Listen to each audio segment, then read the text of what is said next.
ഇന്ന് ശനിയാഴ്ച മാർച്ച് 8, 2025. നമുക്കറിയാം, ലോകമെങ്ങും അന്താരാഷ്ട്ര വനിതാ ദിനമായി ആഘോഷിക്കുന്ന ഈ ഒരു ദിവസം സമൂഹത്തിൽ തുല്യത കൈവരിക്കുന്നതിനും അവകാശങ്ങൾ നേടിയെടുക്കുന്നതിനും സ്ത്രീകളെ പ്രചോദിതരാക്കാനുള്ള ദിവസമാണിന്ന്. സ്ത്രീകളടക്കം എല്ലാവരുടെയും ഉന്നമനത്തിനായി പ്രചോദനം നൽകുന്ന മൈൻഡ് പ്ലസിൻ്റെ 1559 ദിവസമാണിന്ന്. ഇന്നത്തെ ഈ ദിവസം കവിയും കഥാകാരനും ആത്മീയ ചിന്തകനുമായ ഖലീൽ ജിബ്രാന്റെ അർത്ഥവത്തായ ഒരു ഉദ്ധരണിയിൽ നമുക്ക് ആരംഭിക്കാം. Your pain is the breaking of the shell that encloses your understanding. നിങ്ങളുടെ വേദന എന്ന് പറയുന്നത് നിങ്ങളുടെ ധാരണ അല്ലെങ്കിൽ അറിവ് ഉൾക്കൊള്ളുന്ന ആവരണത്തെ തകർക്കുന്നതാണ്. വേദനയുടെ ശക്തിയെയാണ് ഇവിടെ ഖലീൽ ജിബ്രാൻ പറഞ്ഞു മനസ്സിലാക്കി തരുന്നത്. Pain breaks open the limits of our understanding. നമ്മുടെ ജീവിതത്തിൽ ഉണ്ടാകുന്ന ബുദ്ധിമുട്ടുകൾ, തോൽവികൾ, നഷ്ടങ്ങൾ എന്നിവയുടെ ധാരണയിൽ നിന്നുണ്ടാകുന്ന വികാരമാണ് വേദന, അല്ലേ? ഈ വേദനയെ നമ്മൾ എങ്ങനെയാണ് ശരിക്കും കാണേണ്ടത്? കഷ്ടപ്പാടായോ ദുരിതമായോ അല്ല, മറിച്ച് നമ്മുടെ അറിവിൻ്റെ പരിധികളെ തകർത്തുകൊണ്ട് അറിവിനെ വികസിപ്പിച്ചെടുക്കുന്ന ഒരു ആന്തരിക ശക്തിയായാണ് വേദനയെ കാണേണ്ടത് എന്നാണ് ഇവിടെ പറയുന്നത്. എത്ര ഭംഗിയായാണ് വേദനയെ വിവരിച്ചിരിക്കുന്നത്, അല്ലേ?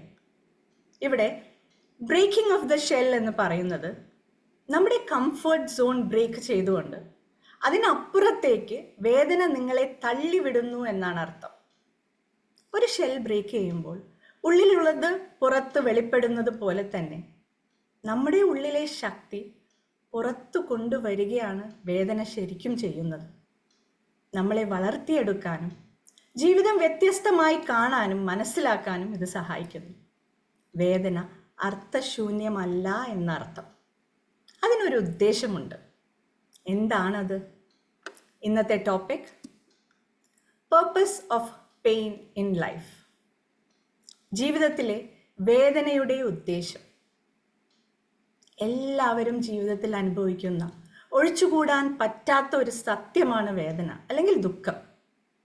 ജനിക്കുന്നത് തൊട്ട് മരിക്കുന്നത് വരെ പലതരത്തിലുള്ള വേദനകൾ, ഫിസിക്കൽ, ഇമോഷണൽ, മെൻ്റൽ, പല തലങ്ങളിൽ, ബന്ധങ്ങളിൽ, ജോലികളിൽ, ആരോഗ്യത്തിൽ, അതും പല വിധത്തിൽ, പല ആഴത്തിലായിരിക്കും ഓരോരുത്തരും അനുഭവിക്കുന്നത്. ശരിയല്ലേ? It's A natural process. സ്വാഭാവിക ഭാഗമാണത്. അപ്പോൾ അതിന് വലിയൊരു ഉദ്ദേശമുണ്ട് എന്നുള്ളത് ഉറപ്പാണ്, അല്ലേ? ഒന്നും വെറുതെ അല്ലല്ലോ. അപ്പോൾ ജീവിതത്തിൽ വേദനയുടെ റോൾ എന്താണെന്ന് നമുക്ക് നോക്കാം. Why does pain exist? എന്തുകൊണ്ടാണ് വേദന നിലനിൽക്കുന്നത്? Pain exist as an essential part of human experience, shaping our growth, awareness, and transformation. While it is often seen as negative, pain serves important purposes in life, guiding us toward resilience, wisdom, and deeper meaning. ശരിക്കും പറഞ്ഞാൽ ഇങ്ങനെ കുറച്ച് വാക്കുകളിൽ ഒതുക്കാൻ പറ്റുന്ന ഒരു അനുഭവമല്ല വേദന. അതാണ് pain exist as essential part of human experience എന്ന് പറയുന്നത്. മനുഷ്യാനുഭവങ്ങളുടെ ഒരു അനിവാര്യ ഭാഗമാണ് വേദന. Shaping our growth, awareness and transformation. നമ്മുടെ വളർച്ച, അവബോധം, പരിവർത്തനം എന്നിവയ്ക്ക് വേണ്ടി. അപ്പോൾ ശരിക്കും വേദന നല്ലൊരു കാര്യം തന്നെയാണ്, അല്ലേ? But while it is often seen as negative, pain serves important purposes in life, guiding us toward resilience, wisdom, and deeper meaning. അതിനെ പലപ്പോഴും നമ്മൾ നെഗറ്റീവായി കാണുന്നുവെങ്കിലും വേദന ജീവിതത്തിലെ പ്രധാനപ്പെട്ട ഉദ്ദേശങ്ങൾ നിറവേറ്റുന്നു എന്നതാണ് സത്യം. നമ്മളെ തിരിച്ചറിവിലേക്കും കരുത്താർജിക്കാനും ജീവിതത്തിൻ്റെ ശരിയായ അർത്ഥം മനസ്സിലാക്കാനും ഇത് സഹായിക്കുന്നു. അപ്പോൾ ആൾ ചില്ലറക്കാരനൊന്നും അല്ല, അല്ലേ? പക്ഷെ ചോദ്യം അതല്ല. നമ്മളിൽ വേണ്ട അത്യാവശ്യ മാറ്റങ്ങൾ വരുത്താൻ വേദനയെ നമ്മൾ അനുവദിക്കുന്നുണ്ടോ എന്നതാണ് ചോദ്യം. ഉണ്ടോ? നമ്മളെ വിവേകത്തിലേക്ക് തള്ളാൻ വേദനയെ നമ്മൾ അനുവദിക്കുന്നുണ്ടോ? അതോ അയ്യോ, എൻ്റെ ജീവിതം ഇങ്ങനെയൊക്കെ ആയിപ്പോയേ, എനിക്ക് ദുരിതം മാത്രമേ ഉള്ളൂ എന്ന് വിഷമിച്ചുകൊണ്ട് കരഞ്ഞു തീർക്കുകയാണോ നമ്മൾ ചെയ്യുന്നത്? ചിന്തിക്കേണ്ട ഒരു കാര്യം തന്നെയാണിത്. ഒരു കാര്യം നമുക്ക് ഉറപ്പിക്കാം, വേദനയുടെ ഉദ്ദേശം നന്മ തന്നെയാണ്. അത് നമ്മൾ കാണണമെന്ന് മാത്രം. വേദനയുടെ പ്രാധാന്യത്തെ പറ്റി പറയുന്ന ഒരു ഉദ്ധരണിയിലേക്ക് നമുക്ക് പോകാം. There is no coming to consciousness without pain.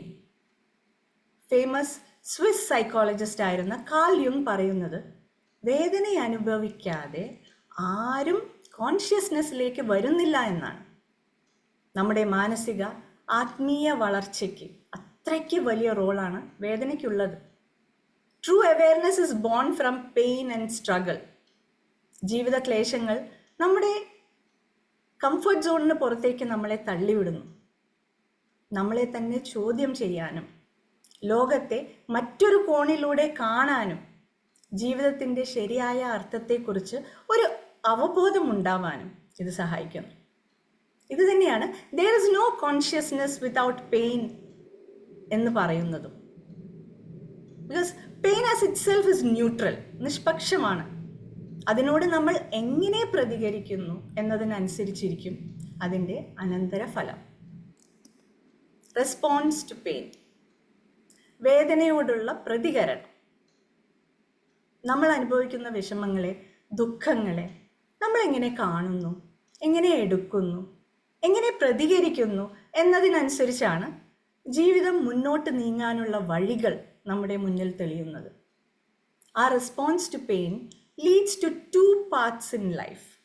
2 പാതകളിലേക്ക് നയിക്കുന്നു. പാത്ത് ഓഫ് സഫറിങ്, കഷ്ടപ്പാടുകളുടെ പാത, ആൻഡ് പാത്ത് ഓഫ് ഗ്രോത്ത്, വളർച്ചയുടെ പാത. പേരിൽ നിന്ന് തന്നെ നമുക്ക് മനസ്സിലാക്കാം ഏതാണ് നമുക്ക് നല്ലതെന്ന്, അല്ലേ? സത്യം പറഞ്ഞാൽ പല അവസരങ്ങളിൽ, പല അനുഭവങ്ങളിൽ ഈ 2 പാതകളിൽ കൂടിയും നമ്മൾ മാറി മാറി സഞ്ചരിക്കുന്നുണ്ടാവും. ശരിയല്ലേ? അതാണല്ലോ ജീവിതം. But we need to choose the right path for us. അതെന്തിനാണെന്ന് നോക്കാം. ഈ പാതകൾ സ്വീകരിക്കുന്നവരുടെ രീതികളിലുള്ള വ്യത്യാസങ്ങൾ നമുക്ക് നോക്കാം. Live in the past. Path of സഫറിങ്ങിലുള്ളവർ പാസ്റ്റിൽ ജീവിക്കുന്നവരാണ്. അവർ കഴിഞ്ഞ കാലങ്ങളിലെ വേദനാജനകമായ സംഭവങ്ങൾ ഓർത്തോർത്ത് ജീവിക്കുന്നവരാണ്. മനസ്സിൽ വിഷമങ്ങൾ റീപ്ലേ ചെയ്തുകൊണ്ട് അവരറിയാതെ തന്നെ നെഗറ്റിവിറ്റി അവരുടെ ഒരു ശീലമായി മാറുന്നു. അവരുടെ മനസ്സിൽ എപ്പോഴും ഒരു ചോദ്യം ഉണ്ടാവും, what if things had been different? കാര്യങ്ങളൊക്കെ വ്യത്യസ്തമായിരുന്നെങ്കിൽ എന്ന് വെച്ചാൽ, എൻ്റെ ജീവിതത്തിൽ അന്ന് അങ്ങനെ സംഭവിച്ചില്ലായിരുന്നെങ്കിൽ, എന്നോട് അവർ ഇങ്ങനെ ചെയ്തിരുന്നെങ്കിൽ എന്ന ചിന്തകൾ. പിന്നെ മറ്റുള്ളവരുടെ ജീവിതവുമായി കമ്പയർ ചെയ്തുകൊണ്ട്, എന്തേ എൻ്റെ ജീവിതം അതുപോലെയൊന്നും ആവാത്തത്, എന്തേ എൻ്റെ മക്കൾ ഇങ്ങനെ, സ്പൗസ് ഇങ്ങനെ എന്നൊക്കെയുള്ള ചോദ്യങ്ങൾ. ഈ ചോദ്യങ്ങളിൽ വല്ല കാര്യമുണ്ടോ? കുറ്റപ്പെടുത്തലുകളിൽ നിരാശയും ദുഃഖവും മാത്രമേ ഉണ്ടാവൂ. കഴിഞ്ഞു പോയ കാര്യങ്ങൾ മാറ്റാൻ നമുക്ക് ഒരിക്കലും കഴിയില്ല. അതുമാത്രമല്ല, ജീവിതത്തിൽ നടക്കുന്ന പല കാര്യങ്ങളും നമ്മുടെ നിയന്ത്രണത്തിലല്ല ഉള്ളത്. എന്നാൽ സംഭവങ്ങൾ മാറ്റാൻ കഴിഞ്ഞില്ലെങ്കിലും ആ സംഭവത്തോടുള്ള നമ്മുടെ പ്രതികരണം മാറ്റിയാൽ, ചിന്തിക്കുന്ന വിധം മാറ്റിയാൽ ജീവിതം തന്നെ മാറും, അല്ലേ? അതുകൊണ്ട് നമ്മൾ മനസ്സിലാക്കേണ്ട കാര്യം, ജീവിതത്തിൽ ദുഃഖമുണ്ടാവുമ്പോൾ, വേദനയുണ്ടാവുമ്പോൾ വലിയ ഒരു മാറ്റത്തിന് സമയമായി എന്നാണ് അർത്ഥം. അതാണ് പാത്ത് ഓഫ് ഗ്രോത്തിലുള്ളവർ ചെയ്യുന്നത്. They live in the present. വർത്തമാന കാലത്തിൽ ജീവിക്കുന്നവരാണ്. They have A practical outlook. അതുകൊണ്ട് തന്നെ ദുഃഖകരമായ അനുഭവങ്ങളെ ജീവിതത്തിൻ്റെ ഭാഗമായി കാണാൻ ഇവർക്ക് സാധിക്കുന്നു. ഇവർക്ക് വിഷമം ഇല്ല എന്നല്ല കേട്ടോ, ഇവരും വിഷമിക്കും, വേദന അനുഭവിക്കും. പക്ഷെ ഇതൊക്കെ അവരെ വൈകാരികമായി ശക്തിപ്പെടുത്തും എന്നവർക്ക് ഉറപ്പുണ്ട്. അതാണ് വ്യത്യാസം. ഫിസിക്കലി സ്ട്രോങ് ആവാൻ വേണ്ടി ജിമ്മിലൊക്കെ പോയി ഭാരമെടുത്ത് വേദന സഹിച്ചുകൊണ്ട് മസിൽ ബിൽഡപ്പ് ചെയ്യുന്നത് പോലെ തന്നെ ജീവിതഭാരമെടുത്ത് വേദന സഹിച്ചാൽ മാത്രമേ മെൻ്റൽ മസിൽ, ഇമോഷണൽ മസിൽ ഒക്കെ ബിൽഡ് ചെയ്യാൻ കഴിയൂ എന്നറിയുന്നവരാണ് ഈ കൂട്ടർ. അതുകൊണ്ട് തന്നെ ഇവർ ചോദിക്കുന്ന ചോദ്യം, how can I grow from this? ഈ അനുഭവത്തിൻ്റെ പാഠം പഠിച്ചുകൊണ്ട് എനിക്ക് എങ്ങനെ വളരാൻ സാധിക്കും എന്നാണ്. വളർച്ചയ്ക്ക് വേണ്ടി എന്താണ് ചെയ്യേണ്ടത് എന്ന് ഇവർ വ്യത്യസ്തമായി ചിന്തിക്കും, പ്രവർത്തിക്കും. മൈൻഡ് പ്ലസിലുള്ള നമ്മളെല്ലാവരും ഈ പാതയിലാണെന്ന് പറയാം, അല്ലേ? കാരണം 2 ഗുരുക്കന്മാരും ഹെൽത്തി മെൻ്റൽ ഡയറ്റാണ് നമുക്കിവിടെ എന്നും തരുന്നത്. Letting go, forgiveness, surrender, gratitude ഇതൊക്കെ പഠിക്കുന്നത് കാരണം ജീവിതഭാരം അധികം താങ്ങാതെ തന്നെ മെൻ്റലി സ്ട്രോങ് ആവുന്നുണ്ട് നമ്മളെല്ലാവരും. എളുപ്പ വഴി അല്ലേ? ഷോർട്ട് കട്ടാണ് നമുക്കിവിടെ ലഭിക്കുന്നത്, ശരിയല്ലേ? We are all blessed to be here, isn't it? Next, victim mentality. ഒരു ഇരയുടെ മാനസികാവസ്ഥ. ഇതായിരിക്കും കഷ്ടപ്പാടിൻ്റെ പാതയിലുള്ളവർക്ക്. ദുരനുഭവങ്ങളെ കൊണ്ട് ജീവിതം ദുരിതപൂർണമായി, ഇനിയിപ്പോൾ എന്ത് നല്ലത് സംഭവിക്കാനാ, ഇതാണ് യോഗം എന്നൊക്കെ കരുതിക്കൊണ്ട് ഒരു വിക്ടിം മെൻറ്റാലിറ്റിയിൽ ജീവിക്കുന്നവർ. ഇതിൽ ഏറ്റവും സങ്കടമുള്ള കാര്യം എന്താണെന്നറിയോ? അവരറിയാതെ തന്നെ ഈ മെൻറ്റാലിറ്റി അവരുടെ കംഫർട്ട് സോണായി മാറുന്നു എന്നതാണ്. അതുമാത്രമല്ല, മറ്റുള്ളവരുടെ സഹതാപം പിടിച്ചു പറ്റുന്നതിനും അവരുടെ ഒരു രീതിയായി മാറുന്നു. അവർക്ക് ചോദിക്കാൻ ഒരേ ഒരു ചോദ്യം ഉണ്ടാവും, why is this happening to me? എന്തുകൊണ്ടാണ് എനിക്ക് മാത്രം എപ്പോഴും ഇങ്ങനെയൊക്കെ സംഭവിക്കുന്നത്? ഒരു ഉദാഹരണം പറയാം. തൻ്റേതല്ലാത്ത കാരണത്താൽ നല്ലൊരു ജോലി നഷ്ടപ്പെടുന്ന ആൾക്ക് നഷ്ടത്തിൽ വളരെയധികം ദുഃഖമുണ്ടാവും, സ്വാഭാവികം. പക്ഷേ ഈ ജോലി പോയ കാര്യം മാത്രം ചിന്തിച്ചുകൊണ്ട്, കൊളീഗ്സ് പാര വെച്ചതാണെന്ന് ഊഹിച്ചുകൊണ്ട് അവരെ പറ്റി കുറ്റം പറഞ്ഞു നടക്കുക, നെഗറ്റീവ് ചിന്തിച്ചുകൊണ്ട് ഇനിയിപ്പോൾ ഏത് ജോലിയിൽ കയറിയാലും ഇത് തന്നെയല്ലേ അവസ്ഥ എന്ന് പറഞ്ഞുകൊണ്ട് എല്ലാ കോൺഫിഡൻസും നഷ്ടപ്പെടുത്തി ഒരു വിക്ടിം മെൻറ്റാലിറ്റിയിൽ ജീവിക്കുന്ന ആൾ സ്വന്തം ശക്തിയെയും കഴിവുകളെയും തിരിച്ചറിയാൻ കഴിയാത്തത് കൊണ്ടാണ് ഈ മെൻറ്റാലിറ്റിയിൽ ഇങ്ങനെ കുടുങ്ങി നിൽക്കുന്നത്. ഇതിൽ നിന്നും പുറത്തു വന്ന് വ്യത്യസ്തമായി കാര്യങ്ങൾ ചെയ്താലേ വേണ്ട മാറ്റങ്ങൾ ഉണ്ടാകൂ. ഈ പാതയിലുള്ളവർ അത് മനസ്സിലാക്കുന്നില്ല. നെക്സ്റ്റ്, ഓണർഷിപ്പ് മെൻറ്റാലിറ്റി, ഉടമസ്ഥാവകാശ മെൻറ്റാലിറ്റി. അനുഭവങ്ങളുടെ ഉടമസ്ഥാവകാശം ഏറ്റെടുക്കുന്നവരാണിവർ. എന്ന് വെച്ചാൽ ദുഃഖം മറികടക്കണമെങ്കിൽ ആ അനുഭവത്തെ ആക്സെപ്റ്റ് ചെയ്യണം, ആ വേദന അനുഭവിച്ച് തന്നെ തീർക്കണം എന്ന് ചിന്തിക്കുന്നവർ. So they take that responsibility instead of blaming others for the painful situations. സാഹചര്യങ്ങളെ കുറ്റപ്പെടുത്തുന്നതിന് പകരം ഇവർ അതിനെ മാറ്റത്തിനുള്ള, വളർച്ചയ്ക്കുള്ള ഒരു കാരണമായിട്ടാണ് കാണുന്നത്. ഇവർ സ്വയം ചോദിക്കുന്ന ചോദ്യം, what can I learn from this? ഇതിൽ നിന്നും എനിക്ക് എന്ത് പഠിക്കാൻ സാധിക്കും എന്നതാണ്. ഉദാഹരണത്തിന് നേരത്തെ പറഞ്ഞ ആ ജോലി നഷ്ടപ്പെട്ട ആളുടെ കാര്യം തന്നെ എടുക്കാം. നഷ്ടത്തിൽ വേദന തോന്നിയാലും അതിൽ ദീർഘനാൾ ദുഃഖിച്ചിരിക്കാതെ, നെഗറ്റീവ് അടിക്കാതെ മുന്നോട്ട് നീങ്ങാനായി മറ്റു ജോലികൾക്ക് ട്രൈ ചെയ്യുന്നു. അതിനോടൊപ്പം സ്വന്തം കഴിവുകൾ, സ്കിൽസ് ഒക്കെ ഡെവലപ്പ് ചെയ്യാനായി വേറെ പല കോഴ്സുകൾക്ക് ചേർന്ന് പഠിക്കാനുള്ള ഒരു അവസരമായി ഈ ഫ്രീ ടൈമിനെ അയാൾ കാണുന്നു. ഉത്തരവാദിത്തത്തോടെ കാര്യങ്ങൾ തിരഞ്ഞെടുക്കുന്നു. This is taking responsibility to grow.